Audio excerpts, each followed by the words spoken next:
Você já ouviu falar sobre Deus falando através de anjos? Mas estes são os 5 momentos mais chocantes na Bíblia em que Deus desceu à Terra. Porque existe um padrão na história. O homem esquece o céu, mas o céu não esquece o homem. Às vezes Deus observa, às vezes ele envia mensageiros. Mas há momentos tão pesados de corrupção, violência ou destino, que Deus faz o impensável. Ele desce pessoalmente. Após o dilúvio, a terra ainda estava macia, envolta em silêncio.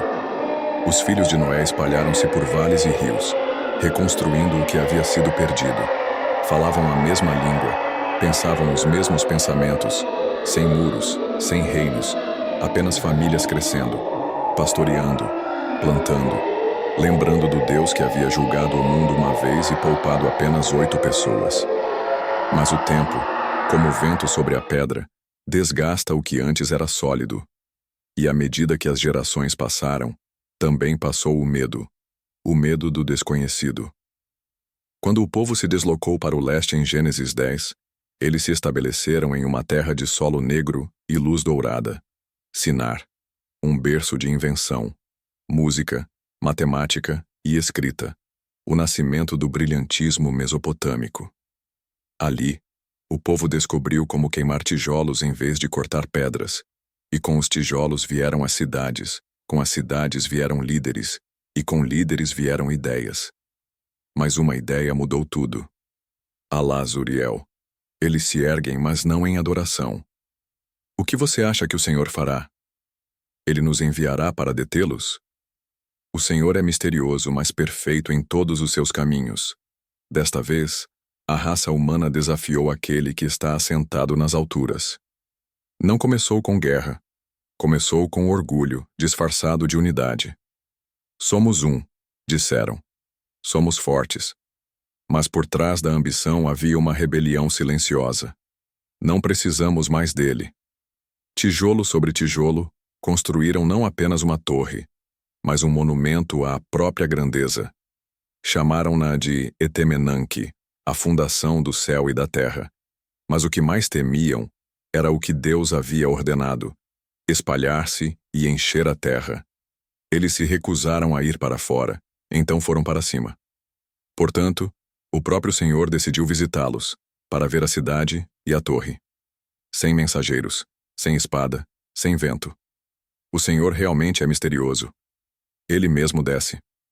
Olhe, o povo está unido, e todos falam a mesma língua. Depois disso, nada que se propuserem a fazer será impossível para eles. Vamos, desçamos, e confundamos o povo com línguas diferentes.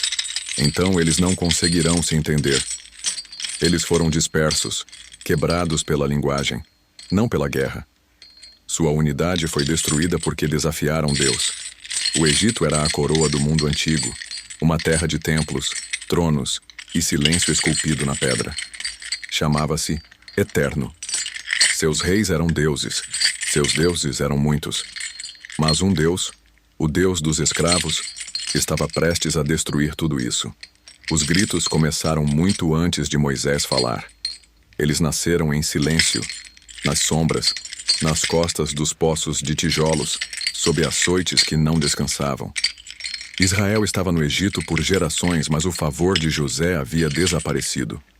Agora, eram apenas números, propriedades, trabalho, carne feita para sangrar e construir. Seus filhos eram mortos, suas costas quebradas, suas canções se perderam. Até mesmo suas memórias de liberdade estavam se apagando. Quem é Deus? Eles sussurravam. Onde ele está? E seus gemidos subiam, não em palavras, mas no tipo de dor que o céu nunca ignora. Deus não veio de repente. Ele deu ao Egito 10 chances, 10 avisos, 10 sinais. E cada praga não era apenas dor, era um golpe e julgamento sobre seus deuses. O Nilo sangrou, e Rapi permaneceu em silêncio. Rãs cobriram a terra, Requete nada disse. A escuridão caiu, e Ra, o deus Sol, não pôde se erguer. O gado morreu, e Hathor caiu. Cada golpe expôs os deuses do Egito como tronos vazios. Mas ainda assim, o faraó se recusou. um faraó endureceu seu coração, apertou as correntes, zombou do nome do Deus que não podia ver, tornou o trabalho mais difícil, e assim despertou o Deus que ele é. Eu certamente vi a aflição do meu povo no Egito e ouvi seu clamor por causa de seus opressores, pois conheço suas dores. Esta noite passarei pela terra do Egito e matarei todos os primogênitos, tanto homens quanto animais. Contra todos os deuses do Egito executarei julgamento. Eu sou o Senhor. Naquela noite, a terra exalou fumaça. Não foi guerra, não foi homem. Foi julgamento, movendo-se em silêncio. Nenhum soldado, nenhum grito, apenas uma sombra passando por cada porta sem sangue no batente. Na escuridão, um som começou. Um grito, depois dois, depois milhares. Deus não apenas resgatou Israel.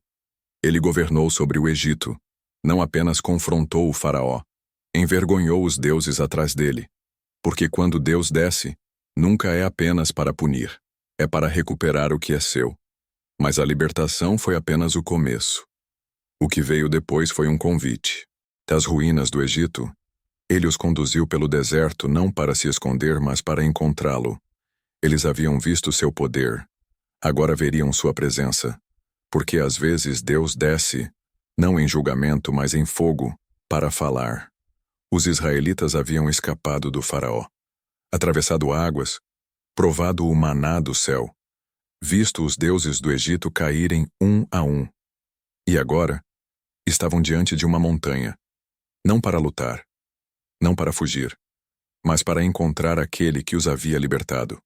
E desta vez, foram instruídos a se preparar, não para a guerra, mas para Deus mesmo. Vá ao povo e consagre-os hoje e amanhã. Façam com que lavem suas roupas e estejam prontos para o terceiro dia, porque nesse dia o Senhor descerá sobre o monte Sinai à vista de todo o povo. Eles não podiam tocar a montanha. Nem mesmo um animal poderia atravessar a linha. Quem o fizesse morreria, porque não era apenas um encontro, era uma chegada, um momento em que céu e terra se tocariam. E assim esperaram em grande expectativa para encontrar o Senhor, lavando suas roupas, lavando seus corações, porque sabiam que Deus estava vindo. Mas na manhã do terceiro dia, o ar mudou. Trovões cortaram o deserto, relâmpagos rasgaram o céu, e uma nuvem densa caiu sobre a montanha como fumaça de uma fornalha. O povo se reuniu, não para cantar, não para falar, mas para contemplar. E então ouviram: Eu sou o Senhor teu Deus, que te tirei da terra do Egito, da casa da servidão. Não terás outros deuses diante de mim. Mas quando os israelitas viram os trovões, os relâmpagos, e ouviram o som da trombeta e as montanhas fumegando, recuaram e ficaram à distância. E disseram a Moisés: Fala tu conosco, e ouviremos. Mas que Deus não fale conosco, para que não morramos. Estavam tão assustados que imploraram a Moisés que intercedesse. Não queriam ouvir Deus diretamente novamente. Temiam morrer diante da presença direta de Deus. Mas Moisés lhes disse: Não temais, porque Deus veio para provar-vos, e que o seu temor esteja diante de vós, para que não pequeis. Esta é a única vez na Bíblia em que Deus fala um conjunto completo de leis diretamente a uma nação inteira, não através de Moisés, não através de um anjo, mas com sua própria voz. Você pode pensar que todo encontro divino na Bíblia é alto, com trovões, fumaça, uma montanha tremendo com fogo. Mas alguns dos momentos mais estranhos e misteriosos das Escrituras aconteceram em silêncio, em poesia, ou em lugares onde nem temos certeza de quem realmente estamos olhando. Há histórias em que Deus não apenas fala. Ele aparece, mas não em sua forma plena, não de maneiras que possamos explicar. Após a queda de Babel, o mundo não se arrependeu. Eles se dispersaram, sim, mas o orgulho permaneceu. Nas planícies da Mesopotâmia, cidades surgiram novamente. Entre elas estava Ur, um centro de deuses e ídolos, uma cidade dedicada à lua e ao poder. Mas daquele lugar, Deus falou, não com trovões, não com fogo, mas com uma promessa. Deixe sua terra, seu povo e a casa de seu pai, e vá para a terra que eu lhe mostrarei. Gênesis 12:1. Abrão obedeceu. Deixou tudo o que conhecia para seguir uma voz que ninguém mais ouviu.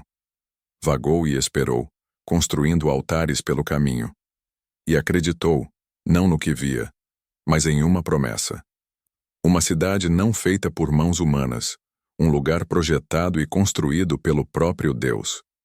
Em algum lugar nas planícies de Canaã, ele acreditava que aquela cidade ainda esperava, e dela viria um homem, um sacerdote, um rei, um antigo sem começo nem fim.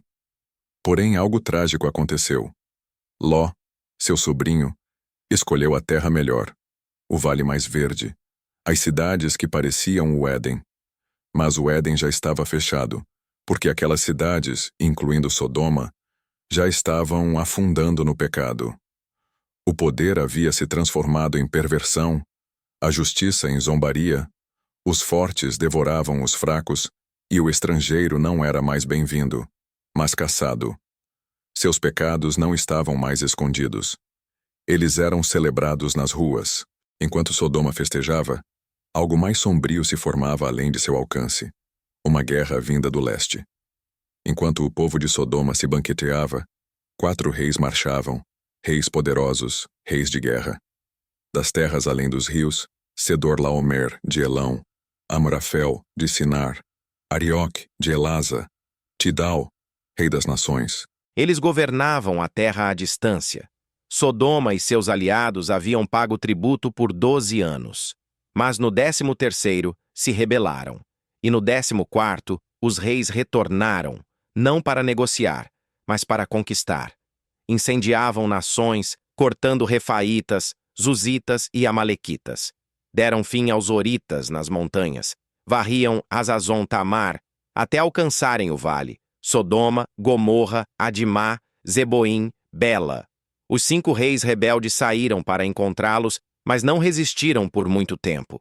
Os reis de Sodoma e Gomorra fugiram, e alguns de seus homens caíram nos poços de piche ou lama. Outros escaparam para as colinas. A batalha foi curta, a derrota total. Entre os cativos estava Ló, sobrinho de Abraão, levado como gado, arrastado como despojo. A cidade em que confiava não pôde salvá-lo. A terra que escolheu tornou-se sua prisão. Mas longe, nas alturas de Hebrom, alguém ouviu. Um homem que havia ouvido Deus. Abraão. Quando soube que seu sobrinho havia sido levado, que reis marcharam e conquistaram a terra, não entrou em pânico. Não suplicou. Permanecer firme. Abraão lembrou-se de que Deus havia lhe dito: a tua descendência darei esta terra. Gênesis 12:7. A terra já havia sido prometida. Então, Abraão não temeu os reis do leste, nem suas alianças, nem seus exércitos, nem seus deuses, porque a terra que pisavam já pertencia àquele que o chamara. Ele reuniu seus homens, 318 servos, não treinados para a guerra, mas treinados na fé. À noite, montaram através das sombras, através do silêncio, até os limites de Damasco. Quando chegou o momento, Abraão atacou. Rápido, preciso e implacável. Perseguiu-os, quebrou suas linhas, e um a um caíram. Os exércitos que haviam engolido reinos agora se dispersaram diante de um pastor. E no silêncio que se seguiu, Abraão ficou com os cativos, os despojos e o povo. Mas seus olhos não estavam na vitória, porque algo maior o esperava. Alguém antigo se aproximou. Então ele reconheceu sacerdotes, a quem ele havia alertado. Bendito seja Abraão, Deus Altíssimo, possuidor do céu e da terra. O homem era um rei, mas um rei que não traz exército, ainda assim carregava o peso do céu. As espadas estavam silenciosas, os reis fugiram, e o vale, antes cheio de medo, voltou a ser tranquilo. Mas o homem não veio com bandeiras ou tributos. Trouxe pão e vinho. Seu nome era Melquisedeque, rei de Salém. sacerdote do Deus Altíssimo, e, por tradução, era o Rei da Paz e da Justiça. Ninguém sabia de onde vinha, nenhum mensageiro o anunciou, nenhum pergaminho registrou seu nascimento e nenhum túmulo reivindicaria sua morte. Sem pai, sem mãe, sem genealogia, sem começo nem fim dos dias, semelhante ao Filho de Deus, falou poucas palavras, mas carregadas de peso. Ele abençoou Abraão, revelando algo invisível, que a vitória de Abraão não veio pela força, mas pela aliança. E Abraão, que deixou tudo, atravessou desertos, construiu altares em terras estrangeiras, deu 1/10 de tudo o que conquistara. Porque, no fundo, sabia que o homem à sua frente não era figura comum. Este não era apenas um sacerdote de uma cidade esquecida. Era alguém antigo, eterno, um vislumbre do divino. Ele trouxe pão e vinho muito antes do cenáculo, onde Jesus, o príncipe da paz, quebraria pão e vinho diante dos descendentes de Abraão, prometendo fazê-lo novamente, mas no céu. Mas não muito longe daquele momento sagrado, uma história mais sombria continuava. O povo de Sodoma havia sido resgatado, não por seu rei, nem por seus deuses, mas por um servo do Altíssimo, Abraão. Eles foram poupados, libertos, receberam outra chance, mas não mudaram. Retornaram à sua cidade, não em arrependimento, mas em orgulho. Como se a misericórdia fosse um sinal de sua força, tomaram seus bens e seus pecados, e Sodoma tornou-se ainda pior, mais arrogante, mais violenta, mais cega. O que deveria ter sido um ponto de virada tornou-se uma descida ainda mais profunda. E ainda assim, os gritos dentro das muralhas continuavam a subir. Os fracos ainda sofriam, os inocentes ainda sangravam, e os céus ainda ouviam. Porque até mesmo a misericórdia tem um limite. E às vezes Deus espera, não porque esteja distante, mas porque está observando. E quando o momento chega, ele desce, não com pão e vinho, mas com justiça e fogo. Enquanto isso, eles desfrutavam da violência e da luxúria.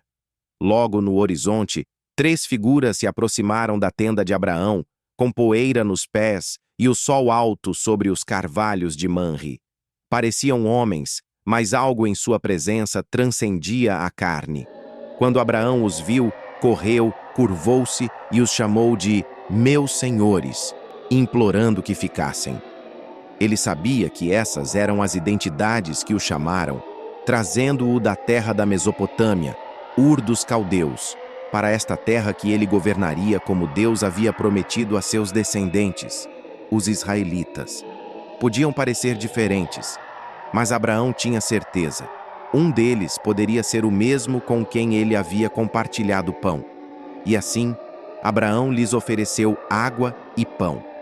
Mas imediatamente depois, o pão foi partido e a promessa de Isaque foi reafirmada. O tom mudou. Ao acompanhar os 3 homens, 2 deles caminharam adiante, iniciando sua jornada para a cidade de Sodoma. O Senhor, então, olhou para Sodoma e depois para Abraão. Ouvi de Abraão o que estou prestes a fazer, pois agora não se trata mais de pão e profecia, trata-se de justiça. Que você nunca faça tal coisa de destruir o bom com o mal, que o bom nunca seja punido junto com o mal. Você nunca faria isso. Mas Abraão permaneceu diante do Senhor e suplicou: se houver 50 justos, salvarás a cidade? Depois 40, 30, 20, até 10. Um a um, os números diminuíram, mas a justiça de Deus permaneceu a mesma. Se eu encontrar 10 pessoas boas na cidade de Sodoma, salvarei todo o lugar por causa delas. Quando os anjos chegaram disfarçados, Sodoma não viu mensageiros. Viu presas. Mas Ló reconheceu algo diferente, algo sagrado. Curvou-se e implorou que ficassem em sua casa, porque sabia o que a cidade se tornaria após o anoitecer. À medida que o sol se punha no horizonte, Sodoma se ergueu como uma onda de trevas. Homens de todos os cantos, jovens e velhos, cercaram a casa. Não perguntaram, exigiram: tragam-nos! E o tempo da misericórdia terminou. Eles atacaram a multidão com cegueira. Avisaram Ló para correr, levar sua família, pois nada poderiam fazer até que ele partisse. E quando ele hesitou, foram buscá-lo com as próprias mãos, porque o juízo não estava mais vindo, ele havia chegado. Deus desceu para dispersar os orgulhosos, quebrar falsos deuses, falar em fogo, andar com um amigo e julgar os ímpios.